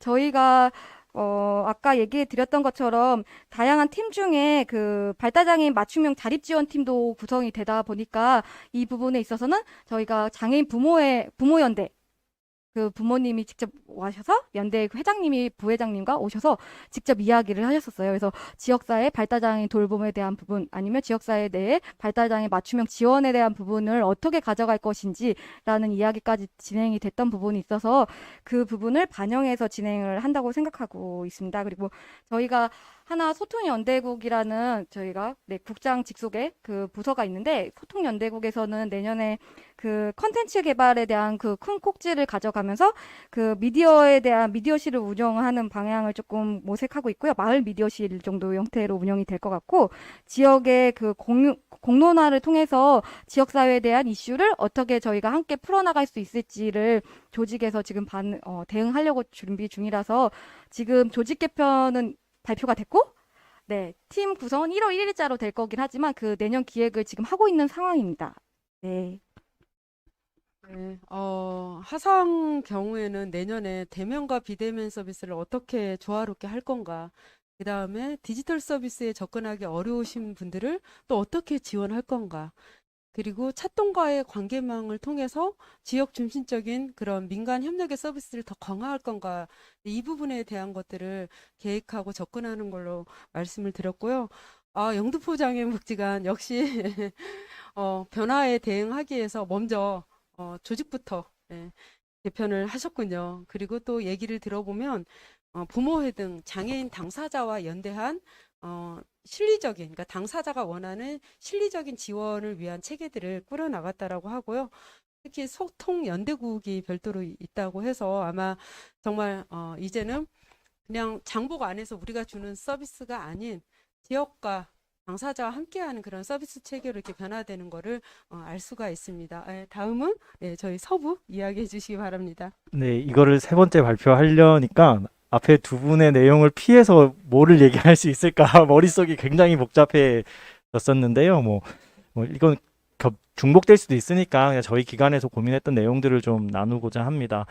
저희가 실제 2016년에 장애인 복지관 역할 연구가 있었고요. 거기에 보면 이제 개인별 맞춤 지원, 지역으로 찾아가서 그 동 중심의 지원들, 동보장협의체와 함께하는 동 중심의 지원들 이런 얘기들이 나왔고 저희가 뭐 코로나를 알고 대비한 건 아닌데 실제 저희가 19년도, 20년도 넘어오면서 조직 개편을 이미 저희는 단행을 했고 거기서 이제 새롭게 만들어진 팀이 이제 저희 팀 맞춤형 지원팀이 이제 이렇게 새로 부서로 등장을 해서 진행이 됐어요. 그래서 저희가 이미 코로나 시대 이전부터 실질적으로 지역으로 찾아가는 서비스, 그다음에 개인을 기반으로 개인의 환경을 기반으로 한 개인별 맞춤 서비스 이런 것들이 가야 된다라고 이미 조직 개편과 진행을 하고 있었고 저희 기관에서의 평가는 코로나로 인해서 이렇게 전환하는 속도가 굉장히 빨라지겠구나. 그러면 내년부터는 실제 조금씩 천천히 시간을 가지고 전환하는 게 아니라 좀 더 적극적으로 모든 팀이 이 두 가지 주제에 맞춰서 가야 되는구나라는 생각들이 공유가 있고요. 세부적인 내용들은 실제 저희도 이제 사업 평가 계획이 다음 주부터 이제 돌입하는지라 뭐 거기서 좀 더 구체적으로 진행이 될 것 같고요. 아까 앞에서 하상에서 말씀해 주신 것처럼 저희도 이제 4월에 그 온라인으로 그 봄봄 축제라고 장애인분들 장애인 날을 기념해서 지역 주민들이 참여하는 그 장애인 주간과 봄봄 축제가 온라인으로 진행을 됐었는데 마찬가지 문제였던 것 같아요. 새롭게 시도하면서 새로운 방향은 찾았지만 거기서 여전히 또 어려움을 겪는 분들이 있어서 그 이후부터는 저희 기관에서도 온오프 믹스 방식 키트를 주면서 온라인으로 방송도 하면서 그걸 다시 한번 키트를 확인하는 이런 온오프 믹스 방식을 도입하고 있거든요. 그래서 아마 내년에도 온오프 믹스와 그다음에 지역을 기반으로 해서 찾아가서 개인별 중심의 지원들을 하는 이 큰 카테고리 안에서 사업들이 좀 조정되고 진행되지 않을까 생각을 하고 있습니다. 네, 아마 각 복지관에서 조직 개편을 이제 다 하는데요. 저희도 마찬가지로 서부 그 장복처럼 작년도에 해서 저희도 다 조직 개편을 하고 이제 올해 이제 시행을 했거든요. 아마 그 사회적인 변화, 환경에 맞춰서 지금 다 조직 개편이 된다고 생각을 합니다. 거기에 따라서 이제 저희는 크게 한 세 가지로 먼저 말씀을 드릴게요. 하나는 4차 그 산업 접근을 시도하는 디지털을 활용한 사업 추진이 각 부서별로 전체적으로 다 진행을 하려고 지금 준비를 하고 있습니다. 그러니까 뭐 예를 들어서 저희 부서 같은 경우는 이제 스마트 기기를 이용해서 가정에서 이제 그거를 이제 차고 있으면 운동 양이라든지 아니면 칼로리 소모라든지 이런 거를 직접 뭐 매번 가서 측정하고 하는 게 아니라 이제 오시기 어려우니까 직접 저희가 이제 프로그램을 이용해서 이제 사무실에서 관리를 하고 이제 일정 부분은 이제 가서 이제 확인 그다음에 이렇게 할 수 있도록 이제 먼 거리에서 이제 관리할 수 있는 이런 것들을 적용하듯이 전체 부서가 4차 산업에 맞춰서 이제 진행하는 것 이제 이거를 사업 추진에 넣는 거를 이제 큰 목표로 했고요. 두 번째는 코로나가 2000년도, 2020년도에는 새로 발생하다 보니까 이제 주기적으로 이렇게 막 움직이다기보다는 큰 그림에서 이렇게 갔는데 이제 내년도부터는 이제 기복이 심할 거다라는 예상을 하고 이제 저희 관장님이 말씀을 해주셨습니다. 왜냐하면 이제 지역별로 확산이 되고 이게 전체적으로 이게 막 확산되는 게 아니라서 그런 기복이 심한 그 환경에 대한 대응 서비스를 어떻게 준비할 거냐.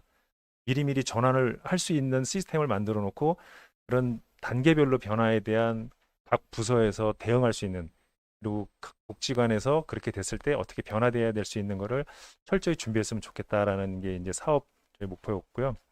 그다음에 글로컬리제이션, 그러니까 이거는 이제 글로벌하고 로컬하고 합쳐서 이제 그 국내화, 그러니까 우리 뭐 한국형 이렇게 말씀드리면 맞을 것 같은데 뭐 드라이브 스루처럼 우리 지금 각 복지관들이 지금 하고 있는 역할을 아마 정립을 해가지고 아마 다른 나라에서도 하고 있지만 아까 그 영국 그 사례 같은 것도 이제 마지막 질문에 뭐 이렇게 말씀을 해주시고 이제 그거에 대해서 답변을 주시긴 했는데 지금 상황은 전 세계가 똑같다고 보거든요. 그러면 어느 쪽에서 정말 선도적으로 움직여서 이거를 만들어 가냐인데 그런 그 글로컬리제이션에 대한 부분들을 각 부서에서 어떤 게 특화될 수 있는지 지금 전체적으로 검토하고 내년에 새롭게 어떻게 갈 것인가. 그러면 이 그 코로나 상황에서 우리가 새롭게 뭔가를 만들어내는 비대면으로도 이제 프로그램을 진행할 수 있는 이런 것도 새롭게 할 수도 있고, 아니면 정말 이런 상황에 어떻게 적응을 해서 이제 장애인분들한테 최고의 서비스를 변환해서 줄 수 있는지 이런 것들을 고민하는 이런 세 가지가 큰 그 내년의 사업 계획 틀로 저희는 준비를 하고 있습니다. 그리고 지금 현재 계속 사업 계획 그 평가 중이고요. 아마 이번 주에 다 끝나면 다음 주쯤에 아마 그 정확하게 어떻게 준비되는지가 더 나올 것 같습니다. 네, 서부장애인복지관 이야기를 들으면서 그 변화의 방향성은 익히 알고 있었지만 정말 이제는 더 이상 늦출 수 없고 전환의 속도가 붙어야 되는 때라는 거를 조직원들이 그것들을 이제 확실히 내재화하고 그 전환의 속도를 내기 위해서 내년도의 사업 계획에 많은 부분의 변화가 예상이 되는 것 같습니다. 사실은 그게 내재화될 때 실제로 변화가 그러니까 시작이 된다라고 생각을 하고 있어서 조직원들이 그런 변화 상황에 대한 전환의 속도에 대한 부분이 어떻게 내재화를 했는지 참 궁금하지만 굉장히 의미 있다라고 생각을 하고요. 또 서울장애인복지관 같은 경우는 이제 4차 혁명의 활용 그리고 플랜 B. 그래서 이제 서울장애인복지관은 내년도 사업계획 자체가 두 트랙으로 사업계획서가 작성이 됩니다. 그래서 일정 기준으로 서비스하는 것과 그 방역 체계에 따른 실적의 변화와 대응 체계의 변화 이렇게 해서 그거가 이제 현재 부서 단위에서 계획서에 이미 이제 포함이 된 걸로 알고 있고요. 또 글로컬리제이션을 또 실제화한다라는 것도 굉장히 의미 있다라고 봅니다. 네. 다음은 지금 여기에 이제 중간 관리자 또 실천 리더로서 이렇게 함께 하고 있는데요. 아직 시간이 조금 남아서 일단 그 중간에 들어온 질문 하나를 에 대한 답을 좀 하도록 하겠습니다. 질문의 요지는요. 이제 그 여러 기관에서 홈페이지나 유튜브로 이렇게 영상을 올리는데요. 그것들을 모든 기관이 다 영상 촬영을 하는 게 맞는지 아니면 이 복지관이 연합해서 하거나 협회 차원에서 기획해서 더 좋은 질적으로 좋은 내용으로 되는 영상을 찍어 올린 게 좋지 않을까라는 그런 생각이 있다라고 하고 또 너무 산발적으로 개별 복지관에서 만들어진 영상이 너무 많다는 거가 또 그거에 따른 직원들의 부담감에 대해서 얘기를 해주셨습니다. 실제로 그 서울장애인복지관 협회 팬데믹 TFT에서 그 50개 복지관에서 지금 만든 동영상을 다 취합을 하고 있고요. 그것들을 이제 플랫폼 차원에서 함께 활용하는 부분도 지금 고민을 하고 있는 상황입니다. 그리고 서울시 차원에서 스마트 복지관 운영을 좀 고려하고 있다는데 이게 뭐 어디까지 진행이 되는지는 모르겠습니다. 그래서 조금 이런 동영상이나 영상 부분에서 더 특화되는 기능을 하는 복지관이 지정이 되고 또 그게 좀 특화될 수 있다라고 생각을 하고요. 근데 제가 당사자의 얘기를 한번 전해드리도록 하겠습니다. 사실 저희 복지관도 기기가 없어서 제 거 노트북 갖다가 지금 하고 있는 그런 상황도 많은데요.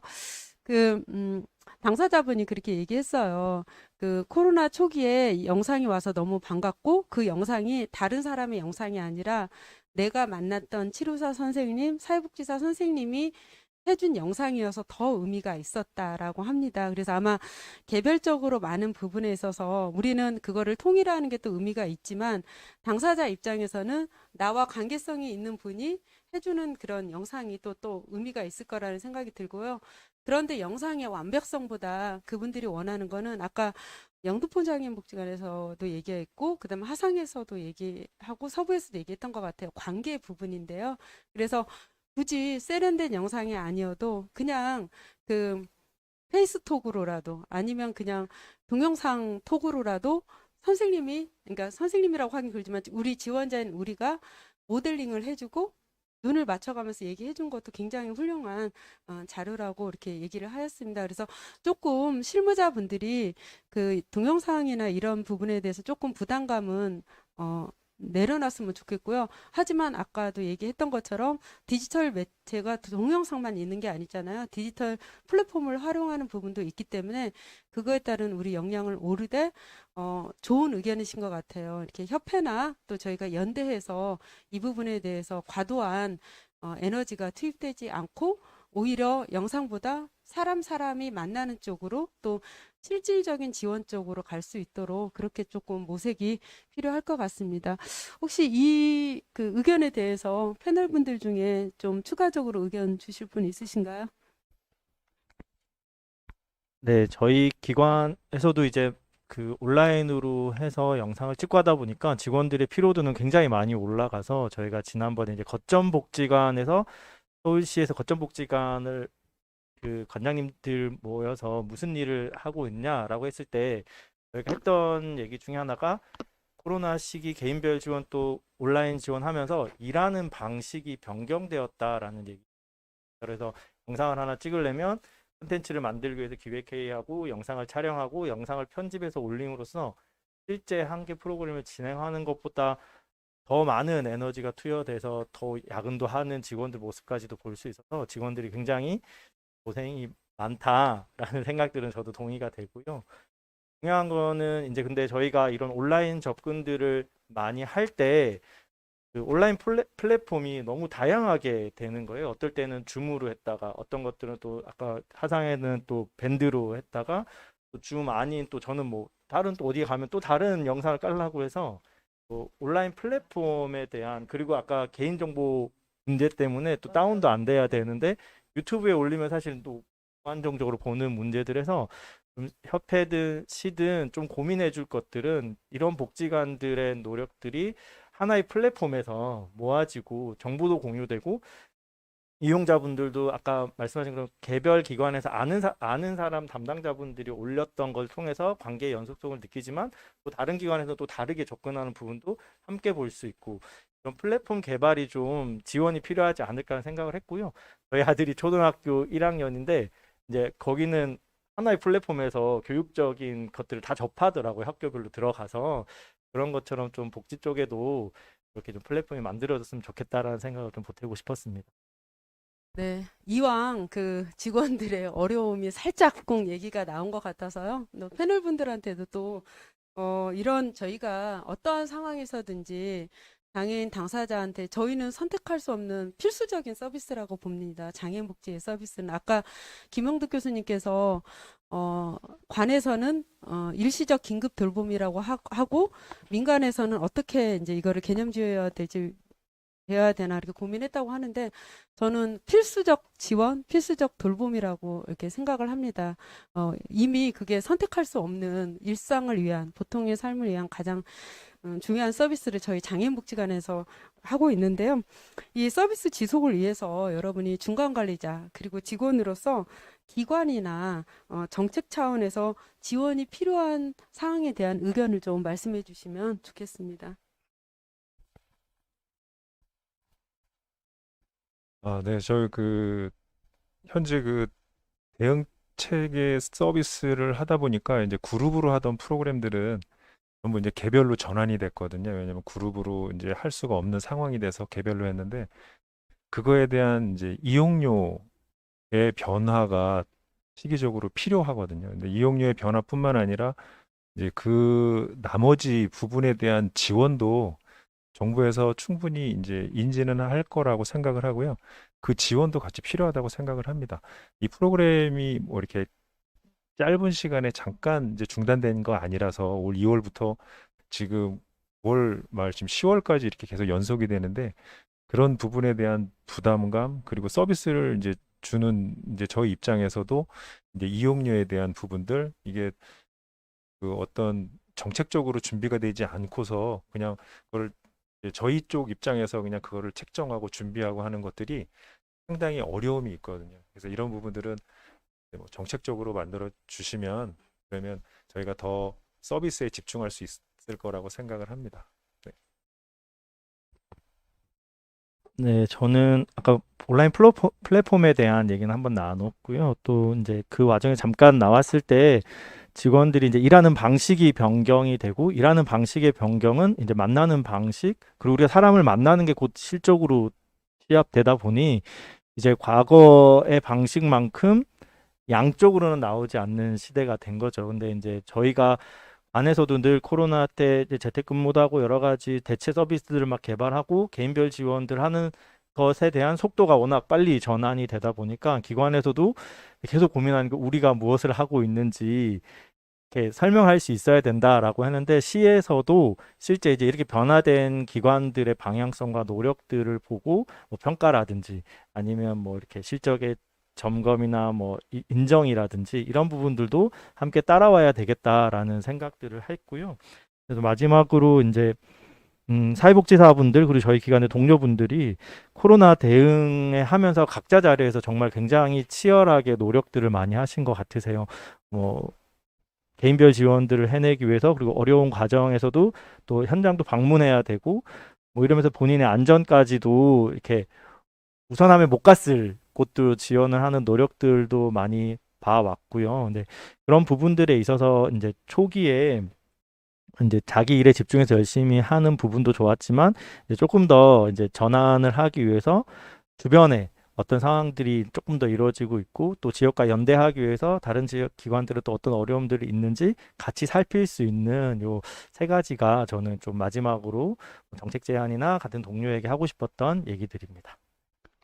네, 저는 그 정책 제안을 생각했을 때 실질적으로 아까 돌봄 사각지대나 당사자분들이 어려움을 호소하는 상황이 좀 많이 있는데 그런 접수를 할 수 있는 뭐 일원화된 지자체 체계가 좀 만들어졌으면 좋겠다라는 생각을 되게 많이 했습니다. 왜냐하면 당사자분들이 삶에서 아까 사각지대로 몰렸던 거는 결과적으로는 말할 수 있는 공간이 없다. 그리고 그거에 대해서 서비스가 지원되는 체계가 안정적이지 않다라는 부분이 있어서 저희가 그 아까 권익 지원 TF에서도 그런 얘기를 했었거든요. 그래서 그런 뭐 이 감염병 시대에 전수조사를 통해서 당사자분들에 대한 지원에 대한 방안을 좀 마련할 수 있는 체계가 좀 구축되었으면 좋겠다라는 이야기를 했었던 부분이 있고요.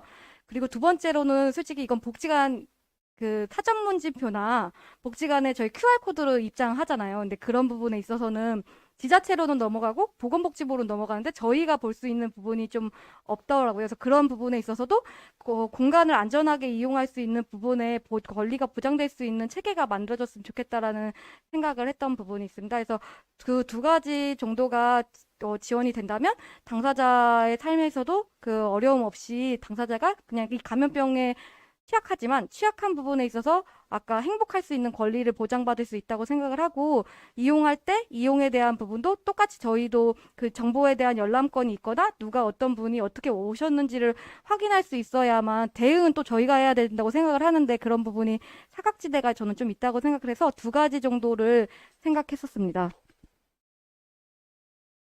저는 지금 일단 좀 낮은 차원에서 좀 새로운 걸 하나 얘기하고 싶은데 이게 약간 좀 뜬금없을 수 있거든요.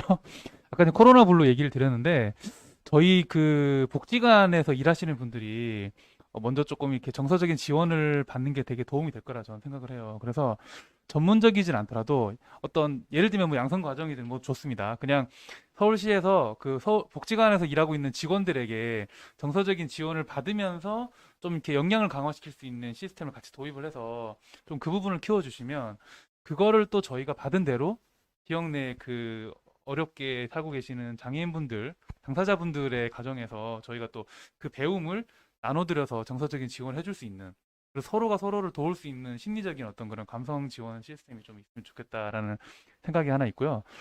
또 하나는 그 공공이 사실 1차적인 돌봄을 할 수밖에 없는 상황인 건 맞는데요. 저희가 항상 얘기하는 게 좀 비슷한 맥락인 것 같아요. 그 네트워크라고 말을 하는데요. 그 소통이 공공과 민간이 좀 비슷한 수준에서 공유될 수 있는 무엇인가가 좀 마련되면 참 좋겠다. 차동을 지금 저희가 내년에 이제 본격적으로 참여를 해볼 건데 공공과 민간이 네트워크를 하면서 결국은 서로 필요한 부분들을 채워가면서 사각지대나 돌봄이 필요한 분들에게 도움을 주는 거잖아요. 그렇다고 하면은 누군가가 주도하는 개념보다는 협력해서 함께 나아갈 수 있는 역할 부여가 조금 동등하게 주어질 수 있는 배분적인 부분이 좀 확실하게 좀 이렇게 선이 그어지면서 같이 협력할 수 있는 체계가 만들어지면 참 좋겠다라는 생각을 했습니다. 짧은 시간인데 저희 정말 그 뛰어난 패널분들이 오신 것 같아요. 정책적으로 필요한 얘기를 다 언급해 주셨는데요.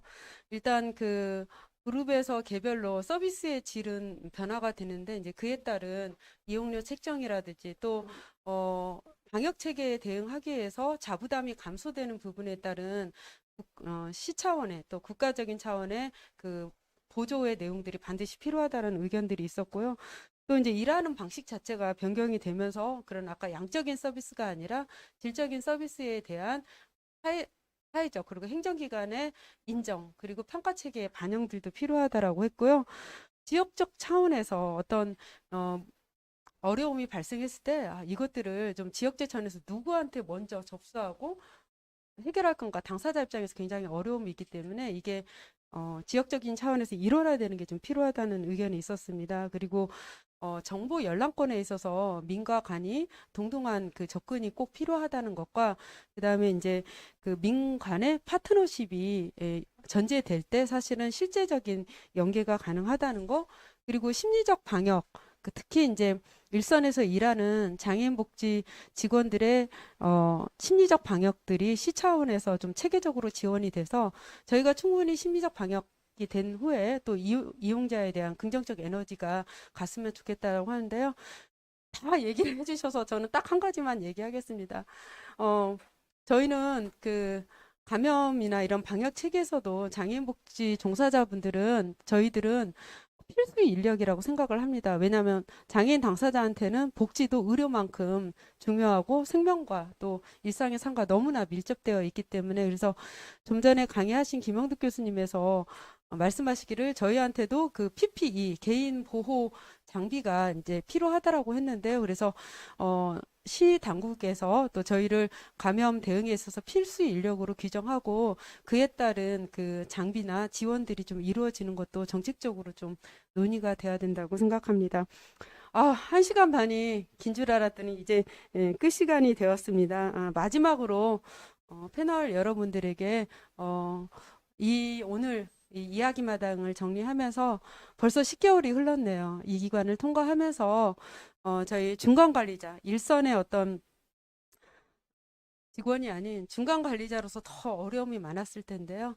그래서 동료들한테 해주고 싶은 말들, 그리고 또 이런 상황에서 나도 변화에 적응하기 위해서 어떻게 하고 있다라는 거를 간단하게 또 말씀해 주시기 바랍니다. 아마 다 그 어려움은 아마 전부 다 같이 알 거라고 생각하고요. 얘기 길게 하면 더 힘들어질 것 같은 느낌이 갑자기 들어서 하여튼 그 어려움들은 아마 저희 그 중간 관리자뿐만 아니라 아마 저희 밑에 직원들이나 아마 저기 그 관리하시는 위쪽 그분들도 다 아실 거라 생각하고요. 조금만 힘내면 이제 내년에는 더 좋아지지 않을까 생각합니다. 자, 모두 힘내셨으면 좋겠습니다.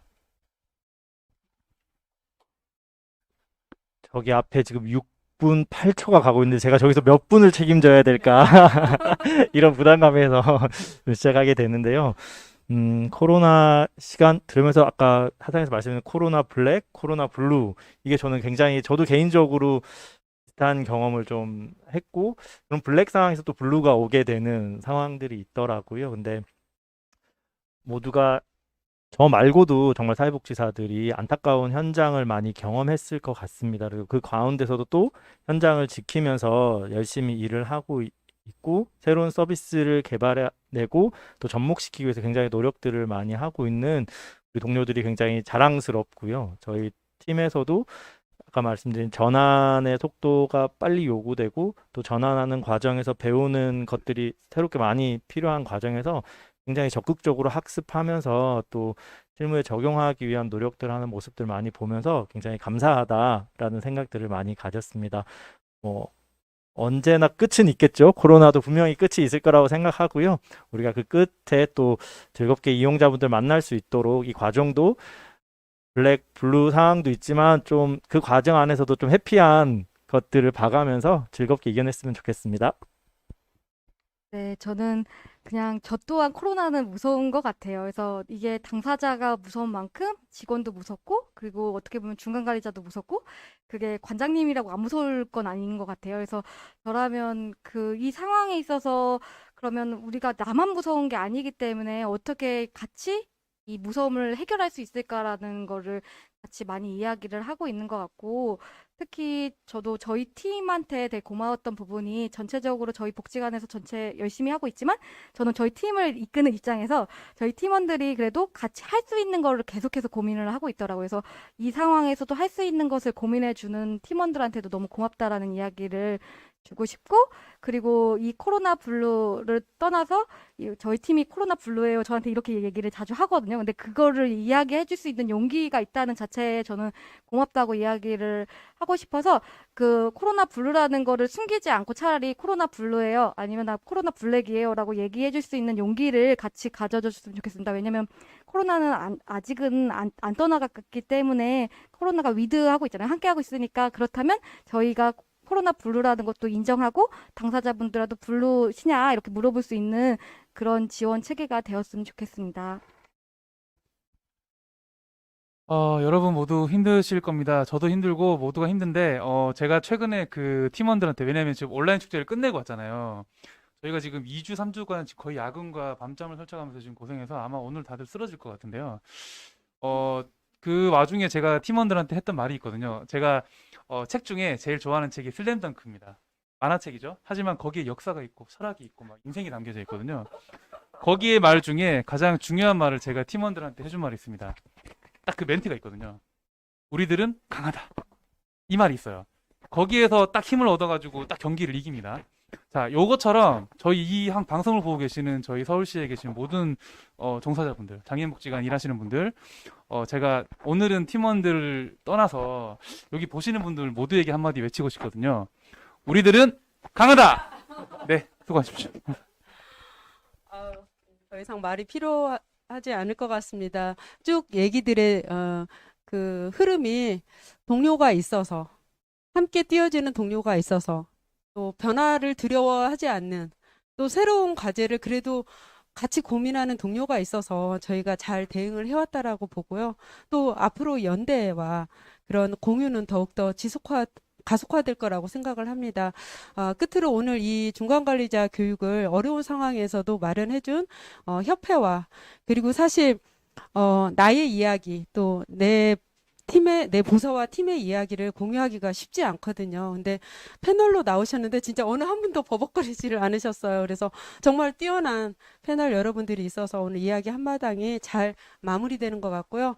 훌륭한 이 스튜디오의 장소와 그다음에 패널들의 빠른 말도 효과적으로 통역해주는 저희 서대문 농아인 동료들이 있어서, 농아인 복지관 동료들이 있어서 무사히 오늘 이야기 한마당 마친 것 같습니다. 아까 좀 전에 우리들은 강하다라고 했는데요. 그러면 한 번 더 외쳐볼까요? 그래서 우리들이 하면 강하다 하면서 마무리 해볼까요? 다른 게 또 있나? 아니죠? 네네.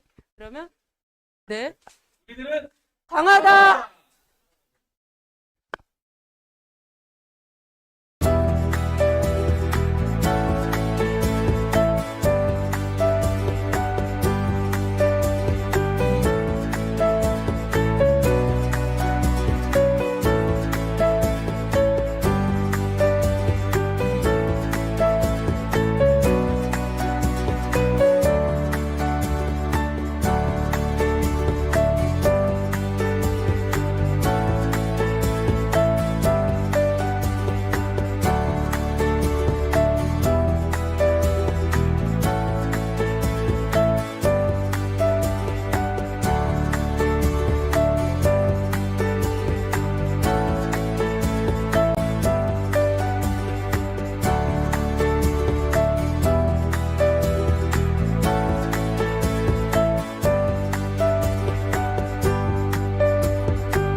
네, 오늘 하루 많이 수고하셨고요. 오늘 5시간 가까이, 4시간 가까이 되죠. 5시간 넘게 예, 수료증 전달을 하도록 하겠습니다. 먼저 오늘 참가하신 분 총 한 50분 되시는데요. 50분의 대표로 오늘 토크 콘서트 이야기 한마당에 또 고생해 주신 우리 김준홍 부사장님께서 대표로 좀 받아주시도록 하겠습니다. 예, 수료증 서울특별시립 서울장애인종합복지관 김준홍. 교육시간 2020년 10월 28일 총 4시간. 위 사람은 서울시 장애인복지관 협회에서 진행하는 2020년 중간관리자 교육의 모든 과정을 이수하였기에 이 증서를 수여합니다. 2020년 10월 28일 서울시 장애인복지관 협회 회장 조석영.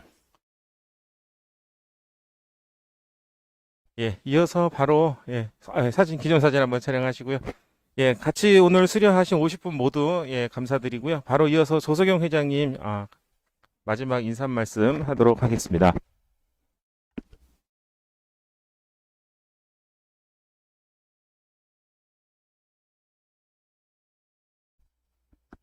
서울시 장애인복지관 중간관리자 여러분, 안녕하세요. 안녕하세요. 손 안 드시네. 예. 4시간 동안에 너무너무 수고하셨습니다. 우리 강의 듣느라고 고생하셨고, 또 강의를 해주신 김용두 교수님과 또 이야기 한마디를 이끌어주신 우리 사회 진행 최미영 국장님, 패널로 참여해주신 김준홍 부서장님, 이상엽 팀장님, 유정경 팀장님, 정다운 팀장님, 너무 수고하셨습니다.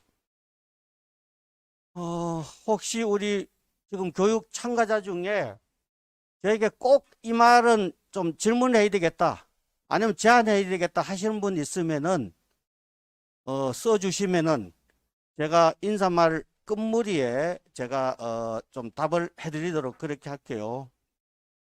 코로나19가 아시다시피 1월에 시작되어 가지고 2월에 2주간 임시 휴관하면서 곧 끝날 줄 알았는데 지금 8개월째 오고 있는 상황이죠. 예. 처음부터 우리가 8개월이 이상으로 갈 거고 위드 코로나 시대가 펼쳐질 거라고 생각했다면은 우리가 코로나 관련된 여러 상황들을 정말 체계적으로 준비하고 갔을 건데 정말 우리가 처음 겪다 보니까 그렇지 못했어요. 상당히 개별 기관마다 담당자마다 많은 노력을 했던 게 사실이죠. 이제는 이런 것들을 우리 서울장애인복지협회가 중심이 되어 가지고 함께 공유하고 연대하면서 함께 가야 되지 않을까 이런 생각을 갖고 있고요. 그런 차원에서 우리 협회는 올 7월에 팬데믹 TFT를 이미 구성했죠. 7월에 구성하고 그리고 8월에 TF를 출범하고 그러면서 8월에 우리가 서울시와 대외적으로 우리가 제안을 했죠. 그 중에 하나는 명칭 사용이죠. 휴관, 임시 휴관을 코로나19 대응 서비스 체제 운영 이렇게 명칭 제안을 해서 상당히 이제 반영이 되고 있는 그런 쪽이고요. 그리고 그때 같이 우리가 제안했던 게 단계별로 1단계는 어떤 서비스, 2단계는 어떤 서비스, 3단계는 어떤 서비스로 우리가 갔으면 좋겠다 이렇게 제안했죠. 그 이유는 중앙질본에서 방역지침이나 서울시의 방역지침이 우리 장애인 복지관의 고유성, 특수성을 담을 수 없었습니다.